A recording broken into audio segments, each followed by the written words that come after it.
Welcome back to Live for Love TV. Hope everyone's doing well out there.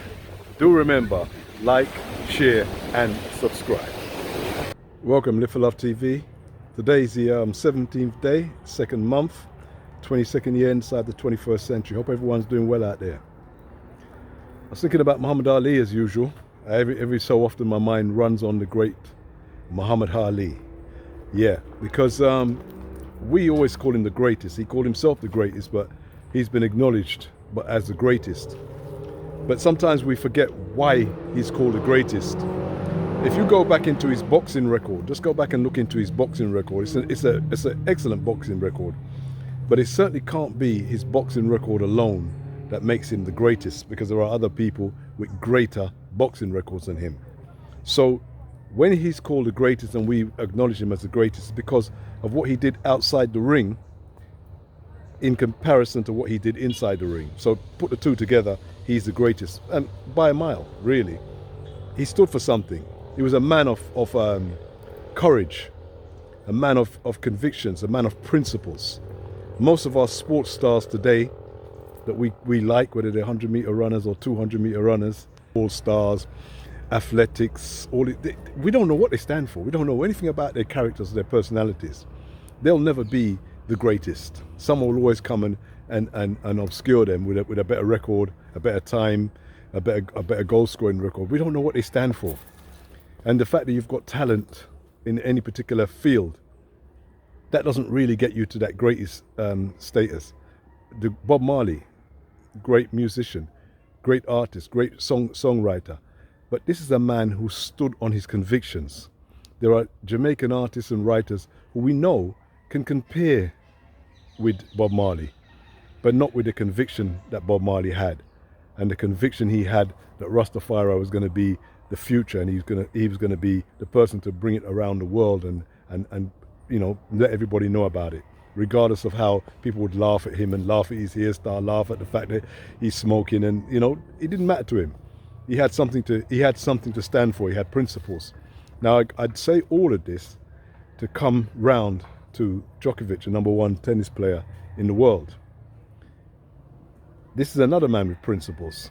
Recently he's done an interview, you may have seen it, I think it was with the BBC. It's since the Australian Tennis Open has finished, and they're now actually asking him what went on and what happened. And to cut a long story short, he said his body's his body, his decision is his decision, and that's the end of it. They can ask all the questions they want. And when they try to throw that carrot out of him, or would you, if they wouldn't let you into the French Open, would you do the same as you did in Australia? He said yes. And he said Wimbledon, and they said yes.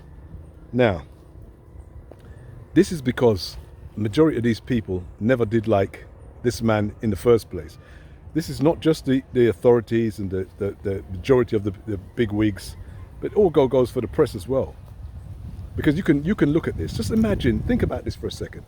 Just imagine Roger Federer had decided he didn't want to take a particular jibby jab in his body. Just imagine he didn't want to do it.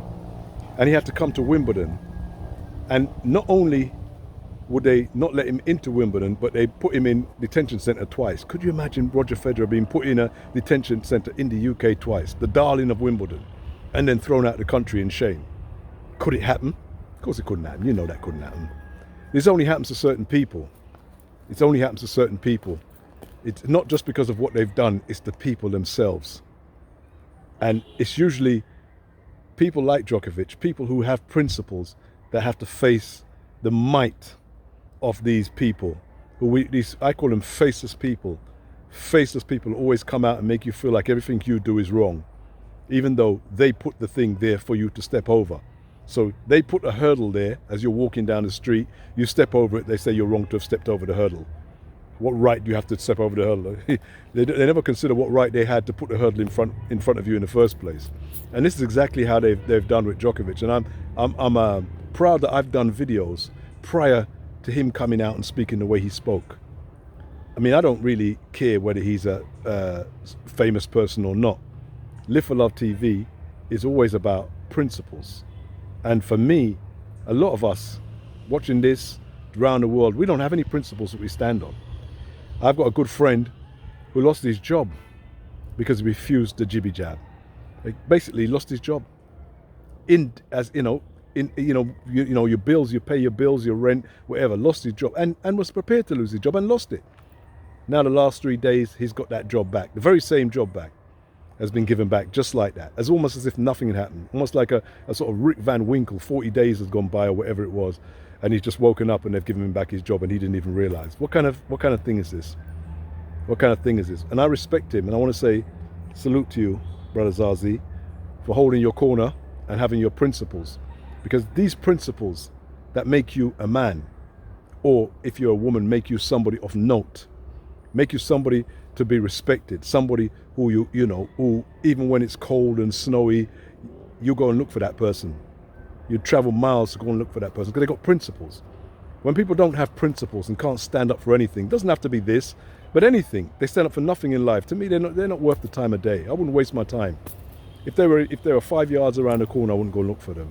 And people always used to say to me, oh, why don't you like this person or this artist or this? And I said, these people ain't got no principles. They don't stand on anything. People think you're jealous because, oh, he's a this and you're not, or he's this and no. I'm happy that he's making money, he's famous, and he's doing all the things that he's doing. Whether it be a Whoopi Goldberg or whatever, I'm happy for them. How rich she gets has no detraction from my life whatsoever. So if she becomes rich and famous, good luck to her, no problem, as she is. But I don't have to have respect for these people. You can't respect people who don't have principles. Their principles don't have to be the same as mine. But when you see them and they're literally got no principles, none whatsoever, they can be bullied and coerced into doing things that they know they don't want to do, but because the man has something over you, your rent, your mortgage, your this, your that, your whether you can stay in the country or not. All of this is ridiculous. Doesn't mean a thing. It's almost like as if the person doesn't realize that within a difference between an in-breath and an out-breath, we disappear from this earth altogether. It's that clear. The last breath everybody takes is an out-breath. The last breath you'll take on this earth will be an exhalation, will not be an inhalation. Inhalation is when you're still alive. Exhalation is when it's all over. That's the last breath you're going to take. It's that close at all times. So always remember, have your principles, be about something. Let people remember you as somebody that stood up for something. Whether you don't have to be Nelson Mandela, you don't have to be Malcolm X, you don't have to be Martin Luther King, but stand up for something. You must stand for something. You must have some principles. You must be a point where you can't be pushed past in order to be respected and to be remembered by the people who love you. So people,